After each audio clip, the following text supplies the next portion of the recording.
नमस्कार दोस्तों, स्वागत है मेरे ऑनलाइन क्लासेस कमल स्कूल मैथमेटिक्स में। आज हम कक्षा 10वीं के गणित विषय के अध्याय नंबर 10 ऊंचाई एवं दूरी पर बात करेंगे, जो कि एससीईआरटी रायपुर द्वारा संचालित पाठ्य पुस्तक का अंग है। पिछली कक्षा में मैंने बताया था प्रश्न नंबर 4 तक को हल करके। अगर आप प्रश्न नंबर 4 तक का सॉल्यूशन नहीं देखे होंगे, मेरा पिछला वीडियो नहीं देखे होंगे, तो आप उसको जरूर देखें, जिसका लिंक मैं अपने डिस्क्रिप्शन बॉक्स पर दे दूंगा। आइए दोस्तों, आगे बढ़ते हैं हम लोग प्रश्न नंबर 5 की ओर। प्रश्न नंबर 5 बोल रहा है, दो मीनारों के बीच की क्षैतिज दूरी 120 मीटर है।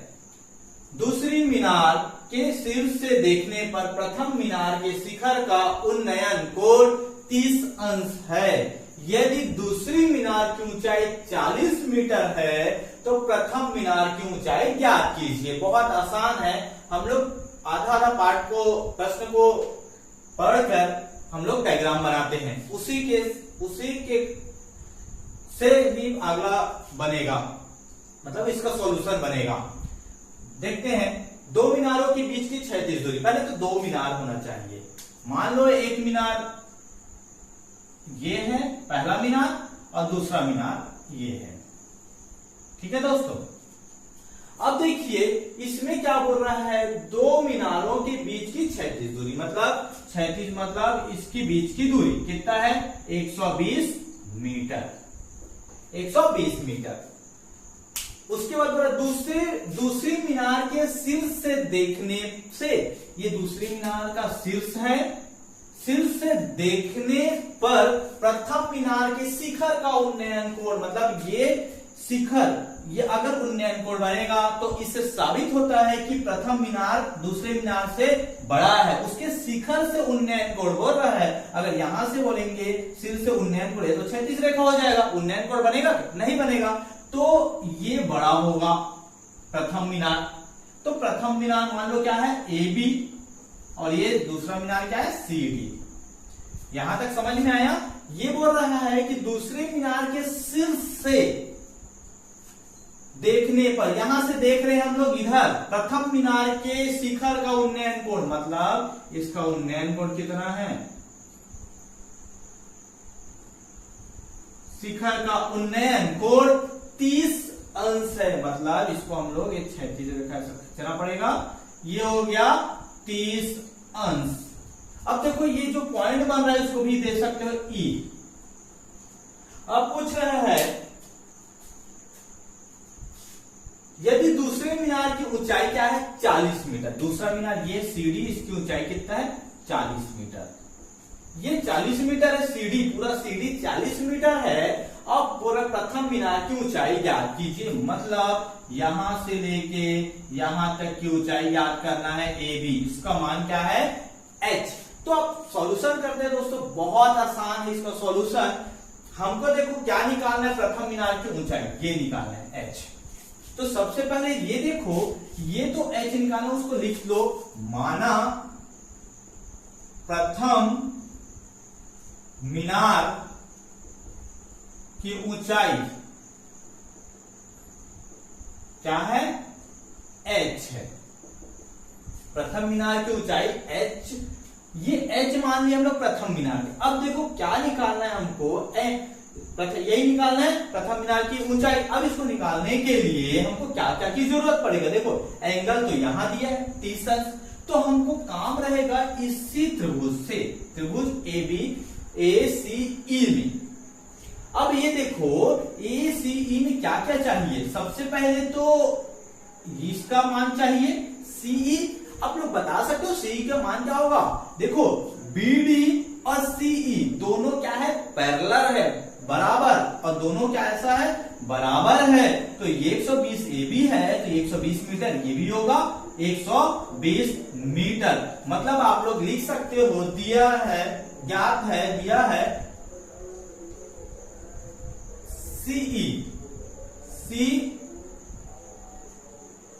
CE बराबर क्या है, DB कितना है, 120 मीटर। 120 मीटर। अब देखो यहां से देखो CD और EB दोनों बराबर है, तो ये भी कितना होगा 40 मीटर, ये 40 मीटर होगा। तो आप लोग ये बताओ, देखो ये तो मिल गया हमको 120 मीटर, हमको ये ज्ञात करना है ये क्या होगा। आप लोग देखो ये पूरा का पूरा कितना है, h है, इतना आधा भाग 40 है, तो इतना कितना होगा। आप लोग एक एग्जांपल से समझाता हूं मैं। ये देखो मान लो ये पूरी की पूरा लंबाई कितना है 10 मीटर, ये 10 मीटर है, ठीक है दोस्तों। अब यहां से लेके यहां तक की लंबाई कितना है 8 मीटर। तो आप लोग बता सकते हो यहां से यहां तक कितना होगा। आप लोग जानते हो ये 8 है तो ये कितना होगा 2 होगा। देखो 8 और 2 को जोड़ोगे 10 आ रहा है। हम लोग कैसे निकाले, हम लोग क्या किए, पूरे में से इतने को घटा दिए हैं तो ये निकल गया है। मतलब 10 में से 8 को घटाए हैं तो ये निकला है। ठीक उसी प्रकार ये पूरा क्या है h है, h में कितना घटाएंगे हम लोग 40, तो ये निकल जाएगा। ठीक है दोस्तों, तो आगे बढ़ते हैं। ये क्या होगा, AE का मान कितना होगा, AE का मान कितना आएगा h माइनस 40, h माइनस 40 आएगा बस। अब क्या करते हैं, और एंगल कितना दिया है, एंगल 30 दिया। आप लोग लिख लेना, ये प्रश्न से ही लिखना। आप लोग कैसे लिखोगे इसके बाद भी लिख लेना। दो मीनारों के बीच की क्षैतिज दूरी 120 है, जो प्रश्न में दिया है उसी को लिख सकते हो। पहले लिखना दो मीनार क्या क्या है, AB और CD, जिसकी क्षैतिज दूरी कितना है 120 मीटर। दूसरे मीनार के सिर से देखने पर प्रथम मीनार के शिखर का उन्नयन कोण 30 अंश है, और ऊंचाई कितना दिया है ये 40। इसको लिख भी सकते हो, नहीं लिखोगे तो भी चलेगा। अब देखते हैं, आगे बढ़ते हैं। त्रिभुज क्या है ACE में, त्रिभुज ACE में क्या क्या हमको पता है। देखो इसमें कौन सा फॉर्मूला लगेगा, मैंने अपने पिछले क्लास में बताया था। कैसे बताया था, अगर जिसका लिंक मैं डिस्क्रिप्शन बॉक्स में दे दूंगा, अगर नहीं देखे होगे तो आप जाकर उसको देखो। अब देखो इसमें कैसे बताया था, ये लंब है और आधार है। हमको इसमें से 3 में से 2, एक तो दिया होना चाहिए, एक अननोन होना चाहिए। तो उसमें से दोनों का उपयोग करके, जिसमें मैं फॉर्मूला बताया था लाल बटे का, ये L क्या है, ये साइन थीटा, ये कॉस, ये टेन, ये कॉट, ये सेक और कोसेक। जहां पर लंब और आधार है उसी का फॉर्मूला लगेगा। देखो साइन में है क्या लंब और आधार, नहीं है। कॉस में है क्या, नहीं है। टेन में है लंब और आधार, मतलब टेन का फॉर्मूला लगेगा लंब बटे आधार, या फिर क्वाड का लगा सकते हो आधार बटे लंब। तो हम टेन का लगाते हैं। टेन ये क्या है 30 अंश है, तो 30 आएगा। और लंब कितना है, लंब लिख देता हूं पहले, लंब बटे आधार। ठीक है दोस्तों, अब लंब कितना है h माइनस 40, और मान रखने से पहले उसका लंब क्या है उसको लिख देते हैं, क्या है AE, और आधार क्या है CE। ठीक है, अब देखो अब मान रखते हैं 30 का मान कितना होता है 1/√3। ये 30 का मान 1/√3 कहां से आया, ये उसका वैल्यू होता है त्रिकोणमितीय अनुपात का मान, जिसको निकालना मैं एक वीडियो में बताया हूं। अगर आप उस वीडियो को नहीं देखे होंगे तो जरूर देखिएगा, उसका लिंक मैं अपने डिस्क्रिप्शन बॉक्स में दे दूंगा। 1/√3। अब AE का मान कितना है h माइनस 40, और CE का मान कितना है 120। अब इसको हल करते हैं दोस्तों। हल करना बहुत आसान है, कई बार लगता है कि कठिन है, बाकी बहुत आसान है। ये इक्वेशन है, समीकरण है, आप कैसे हल करेंगे। 120 हमको h का मान निकालना है, तो 120 को हम लोग पक्षांतर कर देते हैं, इधर भाग है तो इधर आएगा क्या हो जाएगा, गुणा होगा, तो 1 के साथ 120 का गुणा होगा तो 120 आएगा, और ये √3 आया बराबर h माइनस 40। ठीक है दोस्तों, अब देखो हमको h का मान निकालना है तो 40 की इधर पक्षांतर करना पड़ेगा। बाकी पहले उससे पहले तो इसको हल कर लेते हैं। हल इसलिए करते हैं कि हमेशा आप लोग देखिएगा कि नीचे में हर में रूट के रूप में नहीं होना चाहिए। जब सॉल्यूशन बनाते हैं तो रूट को ज्यादातर हम लोग नीचे से हटा देते हैं। कैसे हटाएंगे, हटाने का तरीका क्या है, ये जो भी रूट में रहेगा जिसका वैल्यू रहेगा, जैसे √3 है तो हम √3 का ऊपर और नीचे गुणा कर देंगे। अगर ये √5 रहता तो √5 का ऊपर और नीचे गुणा कर दे। बस 120 बटा √3 गुणा √3 बटा √3 बराबर क्या आ गया, h माइनस 40। अब देखो दोस्तों इसको सॉल्व करते हैं, कैसे बनेगा, इसमें ये देखो ये तो आ गया 120 √3 ऊपर का गुणा हुआ तो, और नीचे का क्या हुआ है, जब भी रूट और रूट सेम वैल्यू का गुणा होता है तो रूट हट जाता है। मैं कई बार बता चुका हूं, ये रूट और रूट का गुणा हुआ, ये √3 और √3 का गुणा हुआ कितना आया, 3 आएगा, बराबर h माइनस 40। ये रूट और रूट समान अंक वाले रूट का गुणा होता है तो रूट हट जाता है। ये क्यों होता है, इसका कारण आप लोग जानते होंगे और मैं कई बार बता चुका हूं। अब ये देखो ये है 3 एकम 3 और ये हो गया 40 का, ये कितना है 40 √3 बराबर h माइनस 40। अब क्या करते हैं दोस्तों, 40 को पक्षांतर करते हैं, h का वैल्यू निकालना है तो 40 √3, ये माइनस हो रहा है 40, इधर आएगा कितना होगा प्लस बराबर h। अब देखो दोस्तों दोनों में से उभयनिष्ठ क्या कॉमन क्या है, 40 है, तो 40 को हम लोग बाहर निकालते हैं तो क्या आएगा √3।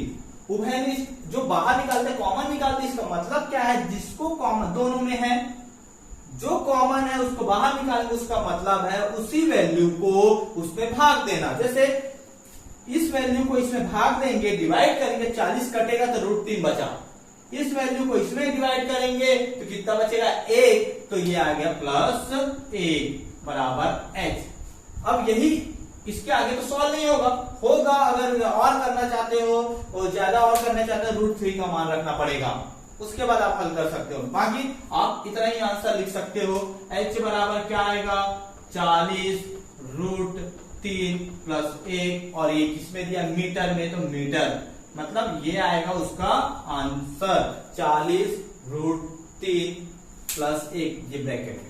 ठीक है दोस्तों, बहुत आसान है। प्रश्न नंबर 5 लग रहा था कठिन है, बाकी कठिन नहीं है, बहुत आसान है, आप लोग आसानी से इसको बना सकते हो। ठीक है, तो अब प्रश्न नंबर 6 की ओर बढ़ते हैं। प्रश्न नंबर 6 है, बोल रहा है एक मीनार के आधार से एक सरल रेखा में ए और बी दूरी पर स्थित दो बिंदुओं से मीनार के शिखर के उन्नयन कोण पूरक कोण है, तो सिद्ध कीजिए कि मीनार की ऊंचाई √AB है। हमको आंसर दिया है, इसमें सिद्ध करना है ऊंचाई क्या आना चाहिए √AB। अब देखो इसको हल करते हैं हम लोग। सबसे पहले तो इसका हम लोग डायग्राम बनाते हैं। कैसे बनेगा, मान लो एक मीनार तो बनाना ही पड़ेगा, ये मीनार है, मीनार बना लिए। एक मीनार, सबसे पहले मीनार का नाम दे दो AB, एक मीनार है। अब बोल रहा है मीनार के आधार से एक सरल रेखा में A और B ये दूरी पर स्थित दो बिंदुओं से, मतलब एक इसका दूरी कितना है, ये बोल रहा है कि सरल रेखा में, सरल रेखा मतलब सीधा रेखा, यहां से यहां तक की दूरी A है और इसको C मान लो, और यहां से यहां तक की दूरी B है, ये हो गया D। देखो क्या किए हैं, प्रश्न में ही बोल रहा है एक आधार से सरल रेखा में से मार्कर से तिरछा बन जा रहा है, बाकी सीधा रहेगा, सरल रेखा A, ठीक है, और इधर B दूरी पर दो बिंदुओं से मीनार के शिखर का उन्नयन कोण, ये मीनार है, ये इसका दूरी पर एक कोई बिंदु है, यहां से शिखर का उन्नयन कोण बोल रहा है, यहां से यहां उन्नयन कोण और ये उन्नयन कोण, दो उन्नयन कोण मतलब दोनों बिंदुओं से उन्नयन कोण, इस शिखर का उन्नयन कोण, तो कोण यहां बनेगा और ये यहां बनेगा। तो इसमें क्या बोला है, उन्नयन कोण पूरा कोण है, मान लो ये भी कोण नहीं पता है, इसको मान लो आप थीटा मान लो, तो ये कितना होगा, पूरक है। पूरक कोण क्या होता है, अगर नहीं जानते होंगे तो समझ जाइए। पूरक कोण क्या होता है, दो कोणों का योग कितना होना चाहिए, 90 डिग्री, वो पूरक कोण होता है। मान लो एक अगर 40 है तो दूसरा कितना होगा, 50 होगा, दोनों का योग कितना आ रहा है, 90, मतलब a plus B is equal to 90, कोण a प्लस कोण b इक्वल टू 90, मतलब दोनों कोणों का योग कितना आना चाहिए, 90 आना चाहिए। अगर एक का वैल्यू आपको पता है तो दूसरा आप निकाल सकते हो। तो ये जैसे 40, इसका पता है 40, तो दूसरा क्या होगा, 90 में माइनस करोगे कितना आ जाएगा, 50। इसी प्रकार इसमें इसका थीटा है, तो ये b का वैल्यू आप निकाल सकते हो, कितना आएगा, 90 में से घटाना है, तो b का मान आएगा थीटा, उधर पक्षांतर हुआ तो 90 माइनस थीटा, तो ये क्या आएगा, कितना आएगा, 90 माइनस थीटा। समझ में आया दोस्तों, पूरा कोण क्या आता है, दो कोणों का योग कितना होना चाहिए, 90 अंश होना चाहिए। तो इन दोनों को जोड़ोगे तो 90 आएगा, थीटा थीटा कैंसिल हो जाएगा, 90 आएगा। तो आप लोग जब भी निकालना है आप लोग को पूरा कोण, तो कोई एक वैल्यू दिया है तो 90 में से घटा दोगे तो दूसरा निकल जाएगा, तो वही किए हम लोग।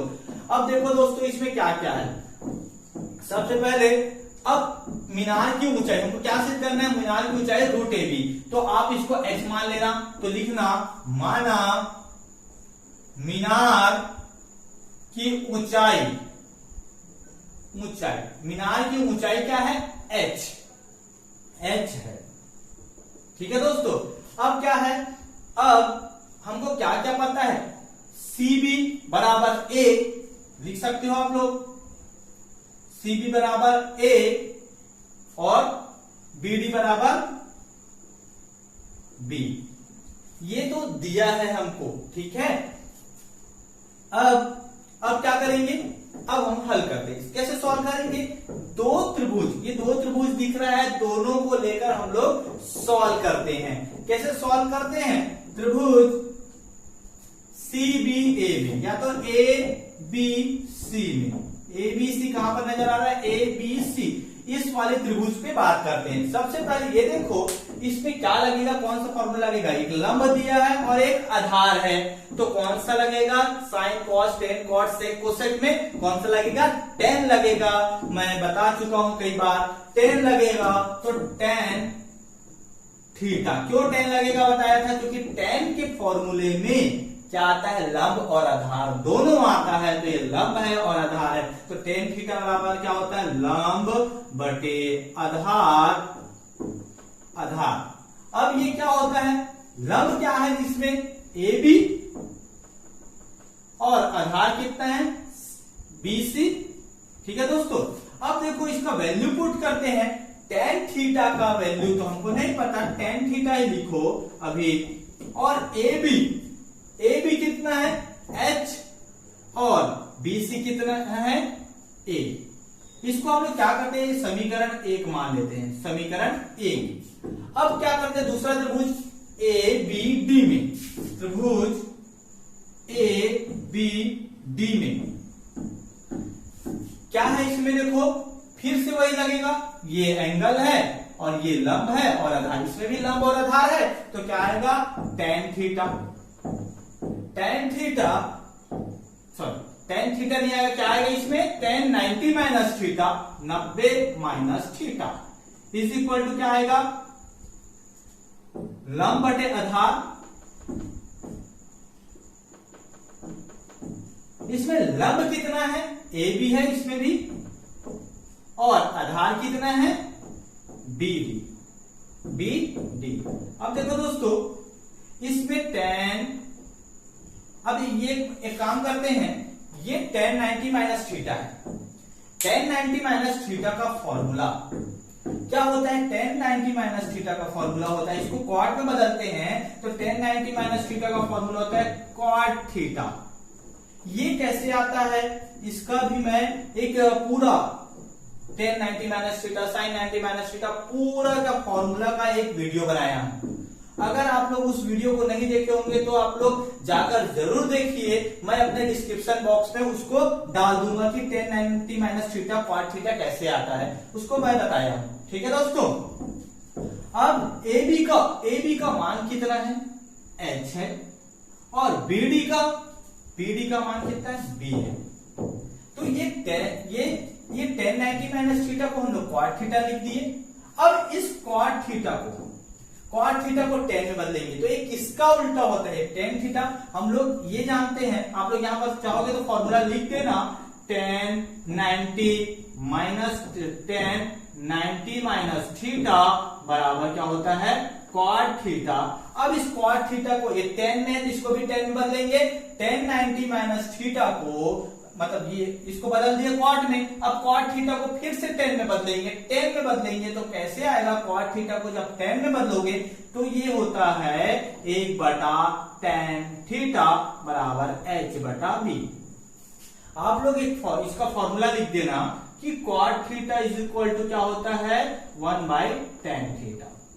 ये बहुत आसान है, फॉर्मूला को रटना नहीं है, बहुत आसान है ये फॉर्मूला, ट्रिक है, ट्रिक कैसे याद रखा जाता है फॉर्मूले को, जो मैं बता चुका हूं। ये अब हो गया। अब इसको हम लोग क्या करते हैं, देखो ये tan थीटा है, ये 1/tan थीटा, तो इसको भी हम लोग tan थीटा में बदलते हैं। tan थीटा में कैसे बदलेंगे, देखो tan थीटा को इसको ऊपर ले जाओ और ऊपर वाले को नीचे ले आओ, तो क्या हो जाएगा, tan थीटा बटा 1 कर सकते हो, या तो tan थीटा बस कर सकते हो। अब क्या होगा, tan थीटा हुआ, तो जब इसको हम लोग पलटे हैं ऊपर को नीचे और नीचे को ऊपर, तो हमको इसको भी करना पड़ेगा। राइट हैंड साइड को भी क्या हो जाएगा, B/H। देखो इसको हम लोग पलटे हैं, अंश को हर में, हर को अंश में, तो इसको भी क्या करना पड़ेगा, अंश को हर में, हर को अंश में। ठीक है दोस्तों, यहां तक समझ में आया। अगर ऐसा पलटते आपको नहीं बनेगा तो भी कोई डरने वाली बात नहीं, आप लोग क्या करना, तिरिया गुणा कर देना, B को इधर और tan थीटा को उधर, फिर tan थीटा का वैल्यू निकालना है आपको, तो पक्षांतर करोगे तो यही आएगा। ये समीकरण 2 हो गया। अब क्या करते हैं दोस्तों, समीकरण 1 और 2 से को हल करते हैं। तो आप लोग लिखना समीकरण 1 व 2 से। जब समीकरण 1 और 2 को देखोगे तो लेफ्ट हैंड साइड क्या है, बराबर है, तो राइट हैंड साइड और राइट हैंड साइड भी क्या होगा, बराबर होगा। तो राइट हैंड साइड क्या है, H/A, और लेफ्ट इसका राइट हैंड साइड क्या है, B/H। ठीक है दोस्तों, बहुत आसान है। अगर आपको ये भी नहीं बनेगा, दोनों को बराबर करते हैं, tan थीटा बराबर है, तो हम लोग इस लेफ्ट हैंड साइड बराबर है तो राइट हैंड साइड को बराबर कर दिए।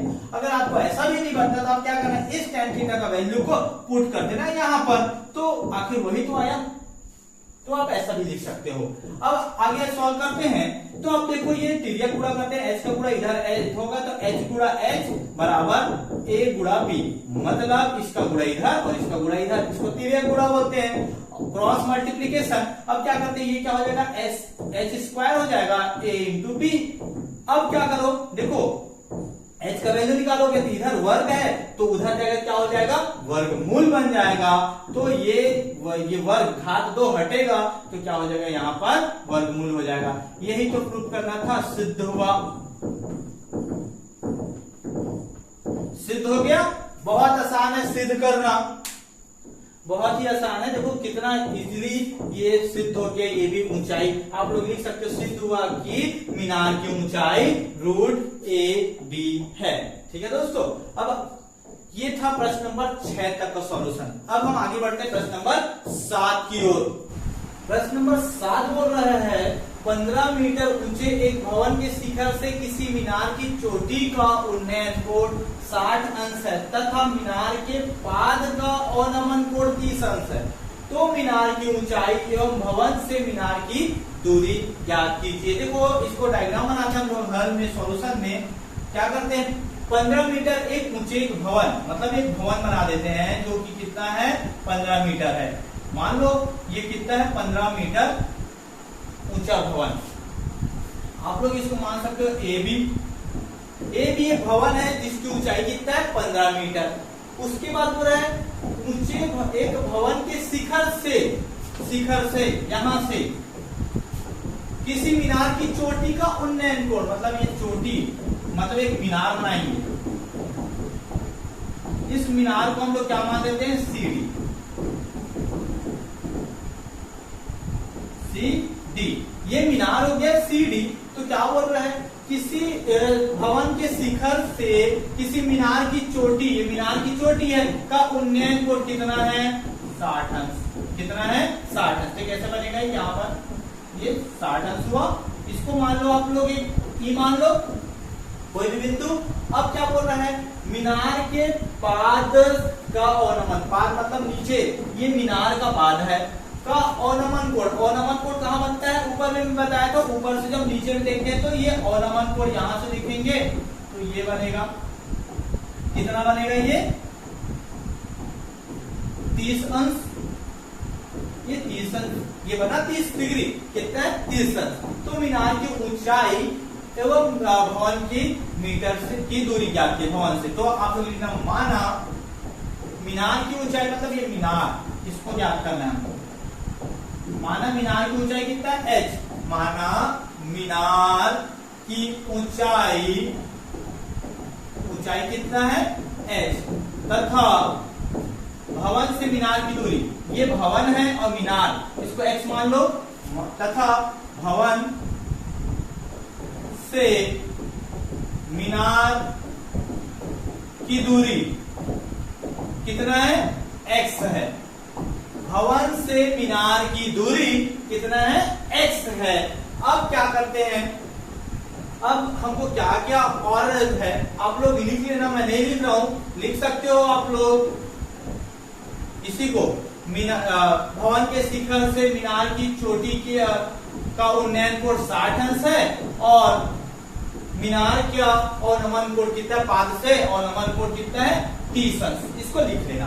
अब क्या करते हैं, अतः इसमें क्या क्या हमको चाहिए, देखो हमको ऊंचाई ज्ञात करनी, इस ऊंचाई की बात करते हैं। देखो ए बी का मान तो 15 है, तो ई डी कितना है, 15 ही होगा। ये कैसे होगा, देखो ये जितना बड़ा है उतना बड़ा ए बी होगा, तो ए डी का मान 15 मीटर होगा ना, ये पैरेलल है और बराबर है, ठीक है। अब देखो ये x है, तो ए ई बी कितना होगा, x होगा।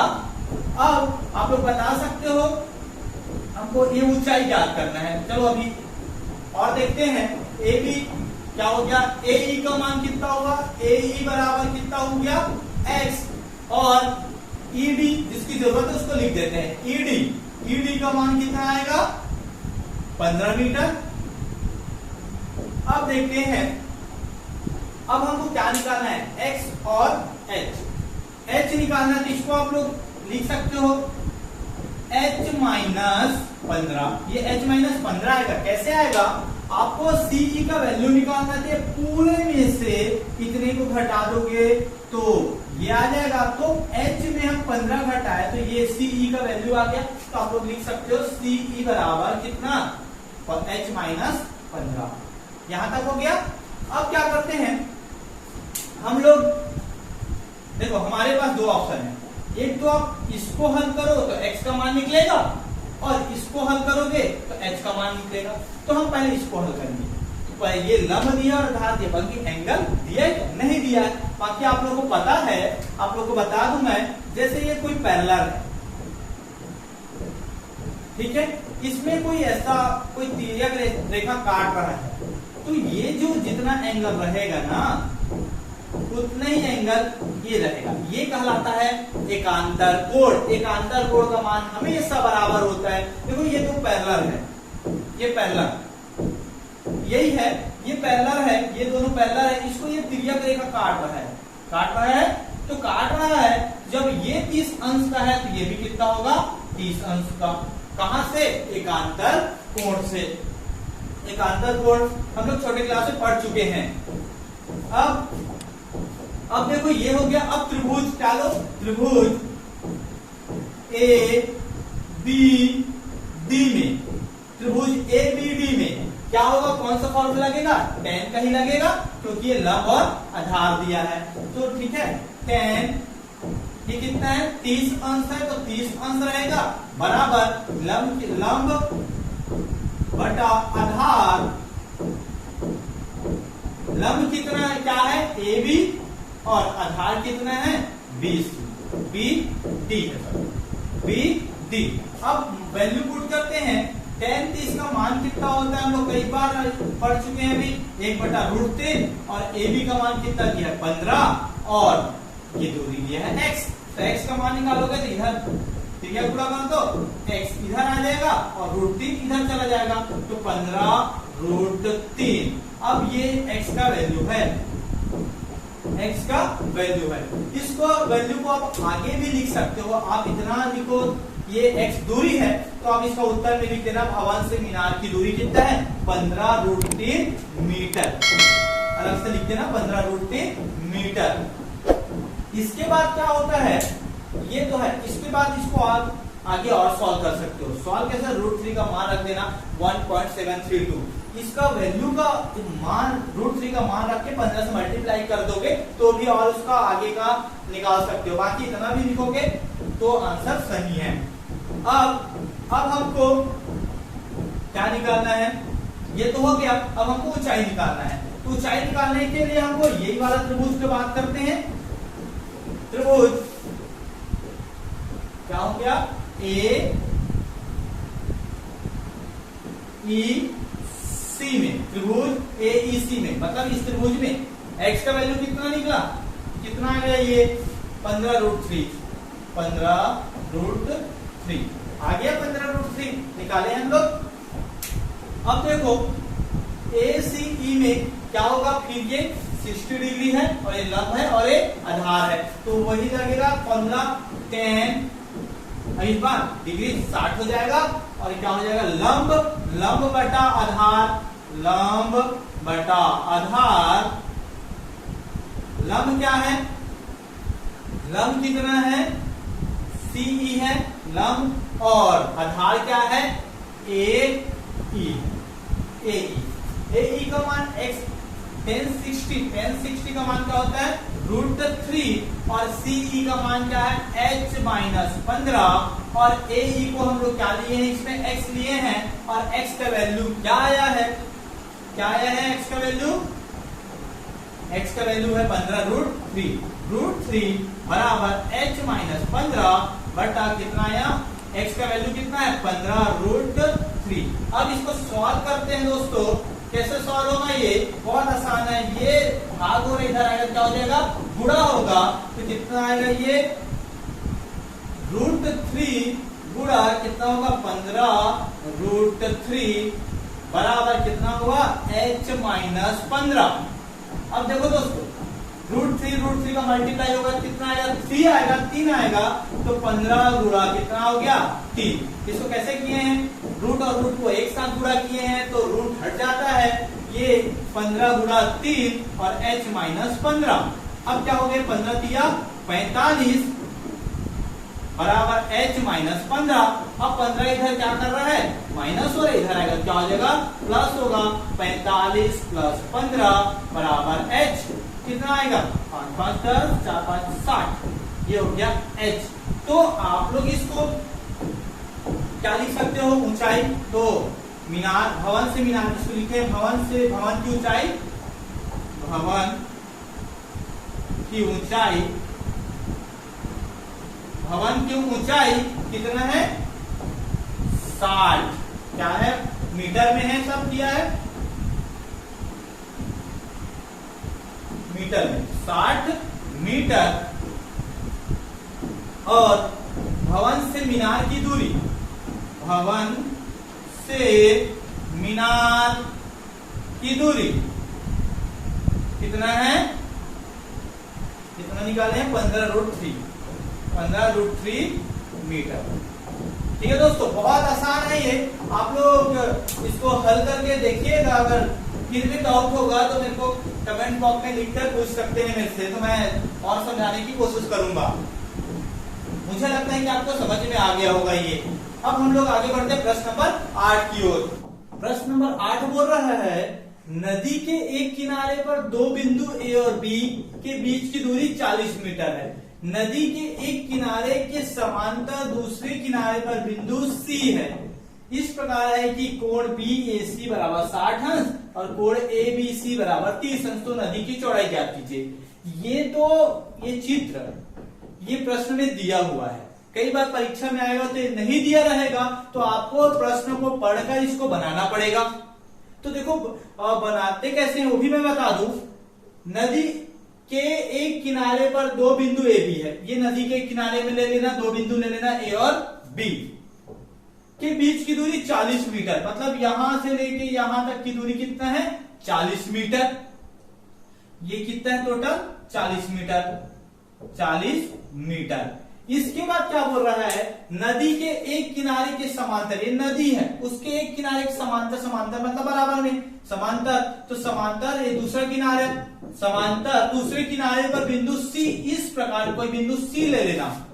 इस प्रकार है कि कोण BAC बराबर 60 अंश, मतलब 60 अंश मतलब ये सी है, इसके समांतर ये हो गया और इसके में कितना 60 अंश को कोण बनाता है कौन ये B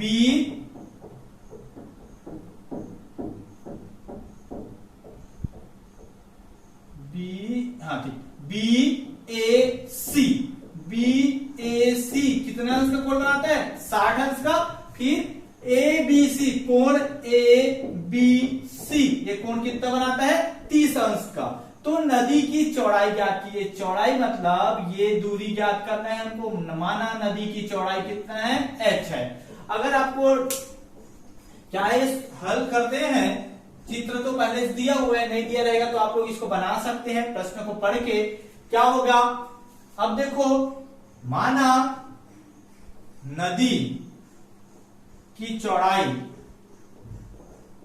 कितना है, इसको h मान लो, h है। ठीक है दोस्तों, अब हमको ये पूरा दूरी दिया है 40। तो आपको पहले तो ये दो त्रिभुज में इसके लिए तो लंब हो गया ACD, और ये क्या है आधार। आधार के लिए आपको निकालना पड़ेगा। मान लो इसको x मान लो, तो ये कितना होगा DB कितना होगा 40 माइनस x होगा। मतलब पूरे में से आधे इसको घटाओगे x को तो ये निकल जाएगा, तो 40 माइनस x होगा। तो लिख सकते हो। और क्या है AD कितना है x है ना, AD x है तो कितना होगा, तो DB कितना होगा, DB बराबर कितना आएगा 40 माइनस x। ठीक है 40 माइनस x। ठीक है दोस्तों, अब ये तो हो गया। अब हमको आप लोग इसको लिख सकते हो मीनार, मतलब ये नदी के दूसरे किनारे बिंदु C का उन्नयन कोण कितना है 60 अंश और 30 अंश का है। ये लिख सकते हो। ये दिया हुआ है कोण BAC बराबर 60, या तो दिया है कोण BAC बराबर 60 अंश और कोण ABC, चलो लिख देता हूं, दिया है कोण BAC बराबर 60 अंश और कोण ABC बराबर 30 अंश। तो नदी की चौड़ाई ज्ञात करना है, ये हो गया। अब हमको दोनों त्रिभुज को अलग अलग लेना है, बहुत आसान है। क्या है त्रिभुज ADC में आप लोग को मेन क्या था निकालना है। ये तो चौड़ाई है, हम लोग मान लिए h है और इसको आप मान लो x, तो ये निकल जाएगा अपने आप 40 से x। तो देखो उसमें क्या होगा, ये इस फॉर्मूले में इसमें h कितना है, h लंब है और x क्या है आधार है। तो लंब और आधार दिया रहता है, कौन सा लगता है tan 60 का वैल्यू का मान क्या होगा, लंब बटा आधार बराबर लंब कितना है CD, आधार कितना है AD, ये D है ना, ये D है D। अब देखो tan 60 का वैल्यू कितना होता है √3। CD का मान कितना है h और AD का मान कितना है x। तो आप यहां से किसी एक का वैल्यू निकाल लो। मान लो h का वैल्यू निकाल रहे हो तो h बराबर क्या आएगा, x इधर भाग कर रहा है तो इधर क्या होगा गुणा करेगा, कितना आएगा √3x। ये h का वैल्यू आया, मतलब ये समीकरण एक दे दो। अब त्रिभुज CDB में, त्रिभुज CDB में, त्रिभुज CDB में इसमें भी देखते हैं एंगल कितना है 30 और ये लंब है ये आधार है, तो क्या हो जाएगा tan 30 का फॉर्मूला लगाना है, लंब बटे आधार होता है, लंब बटा आधार। तो लंब कितना है इसमें देखो CD है और आधार कितना है DB है। ठीक है दोस्तों, tan 30 का मान कितना होता है 1/√3 बराबर CD का मान कितना है H और DB का मान कितना है 40 ऋण x। अब दोस्तों इसको सॉल्व करते हैं। हम इसमें क्या करेंगे, x का मान निकालना। सबसे पहले तो x का मान समीकरण 1 से h का मान समीकरण 1 से रख देते हैं। तो क्या आएगा, लिखते हैं समीकरण 1 से h का मान रखने पर, देखो दोस्तों h का मान यहां पर √3x निकला है, तो समीकरण 1 से h का मान लो और इसमें रख दो, क्योंकि इसमें दो अननोन हो गया है h और x, तो हमको एक में बनाना है, एक चर राशि वाला, तो आराम से बन जाएगा समीकरण। तो h का मान क्या रख दो यहां पर √3x, तो रख देते हैं। तो क्या होगा, मैं इधर बना देता हूं, क्या होगा 1/√3 बराबर h का मान क्या है √3x, तो √3x बटे क्या आ गया 40 ऋण x। अब देखो दोस्तों, अब क्या करते हैं हम लोग, तिर्या गुणा, इसका गुणा इधर करते हैं और √3 का गुणा इधर, तो कितना होगा 40 ऋण x बराबर √3 का गुणा उधर होगा √3x गुणा √3। अब देखो दोस्तों, इसमें 40 ऋण x √3 और √3 का गुणा हुआ कितना आएगा 3, तो 3x हो गया। ठीक है, अब x को पक्षांतर कर देते हैं। समीकरण में क्या करते हैं, समान चर राशि वाले को एक तरफ करते हैं और अचर राशि वालों को एक तरफ। तो x और 3x समान चर राशि है, तो इसको पक्षांतर कर देते, तो ऋण है उधर जाएगा, क्या हो जाएगा धन हो जाएगा, तो यहाँ 40 बचेगा और ये 3x ऋण है तो इधर आएगा धन x हो जाएगा। तो कितना होगा 40 बराबर कितना होगा 4x। अब 4 के साथ x का गुणा है इधर आएगा, तो 4x का मान निकालना है, तो 4 गुणा इधर आएगा, क्या हो जाएगा भाग होगा, तो कितना आएगा 4 दहम 40 x। तो आप ऐसा लिख सकते हो इसको, x बराबर 10, ये x बराबर 10 आया है। बाकी हमको किसका वैल्यू निकालना है, h का वैल्यू निकालना है। ठीक है, ये तो 1 आया है, x का मान 10 आया है, तो h का वैल्यू निकालना है। तो x का मान समीकरण 1 में रखना पड़ेगा, तो क्या लिखना, x बराबर 10 समीकरण 1 में रखने पर, ये x का मान आया, परंतु प्रश्न में क्या बोला है नदी की चौड़ाई, हम नदी की चौड़ाई क्या नहीं है h, तो यहाँ h बराबर √3x है, तो h बराबर क्या है √3x है, तो x का मान रख दो, तो क्या आएगा √3 और ये क्या है 10, यह h बराबर 10 √3, तो क्या हो जाएगा 10 √3 मीटर। जब भी लिखते हैं तो क्या लिखते हैं 10, मतलब ये जो रूट वाले को बाद में लिखते हैं और बिना रूट वाले को पहले लिखते हैं, तो 10 √3 मीटर। ये हो गया प्रश्न नंबर 8 का सॉल्यूशन। अब हम आगे बढ़ते हैं प्रश्न नंबर 9 की। अब प्रश्न नंबर 9 क्या बोल रहा है, एक मंदिर का शिखर तथा उस पर लगा झंडा भूमि के किसी बिंदु पर क्रमशः 30 और 60 अंश का कोण अंकित करते हैं। यदि मंदिर की ऊंचाई 10 मीटर है तो झंडे की ऊंचाई ज्ञात कीजिए। बहुत आसान है, ये लग रहा होगा कठिन, बहुत ही आसान है। आइए देखते हैं दोस्तों बनाकर कि इसमें क्या हो रहा है। एक मंदिर, सबसे पहले तो एक मंदिर का मान लो ये मंदिर। अब क्या बोल रहा है, मंदिर का शिखर तथा उस पर, ये मंदिर का शिखर हो गया, शिखर मतलब ऊपरी भाग, उस पर लगा एक झंडा, उस पर एक झंडा लगा है, ऐसा करके इस पर एक झंडा लगा है। झंडा भूमि के किसी बिंदु, मान लो भूमि का कोई बिंदु यहां पर है, क्रमशः 30 अंश, क्रमशः बोल रहे हैं मतलब एक बार शिखर से और एक बार झंडा से, तो शिखर से कितने अंश का कोण बना रहा है, 30 अंश का कोण बना रहा है, 30 अंश का कोण बना रहा है, और 60 अंश का कोण अंकित करता है, मतलब ये क्रमशः मतलब एक बार शिखर से एक बार झंडा, तो ये कितना हो गया, ये 60 अंश का।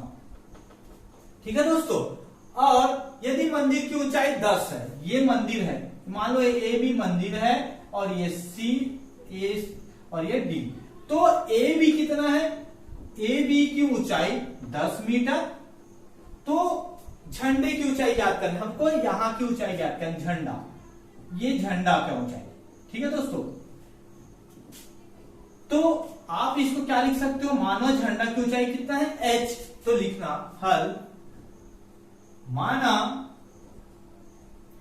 झंडे की ऊंचाई, ऊंचाई कितना है, h है, ऊंचाई h है। अब ये देखो आप, ये हमको ये दो त्रिभुज नजर, एक तो ये बड़ा वाला और ये छोटा वाला, तो आप लोग देख सकते हो, तो दोनों त्रिभुजों का उपयोग करना है। पहले आप इसका उपयोग करो, छोटा का, फिर एक बार बड़ा का उपयोग करना। तो जब छोटा का उपयोग करेंगे तो यहां पर ए बी का मान तो 10 मीटर है और डी बी का मान x मान लो, तथा इसको डी बी बराबर x मान लो, इसका भी जरूरत पड़ेगा हमको x, तो x का मान निकालना पड़ेगा, तो ये छोटा वाला त्रिभुज से x का मान निकलेगा, फिर ये बन जाएगा आसानी से। अब एक काम करते हैं, यहां से लेके यहां तक की दूरी भी जरूरत पड़ेगा बड़ा वाला त्रिभुज, चलो जिस समय जरूरत पड़ेगा उस समय मैं समझाऊंगा आप लोग को।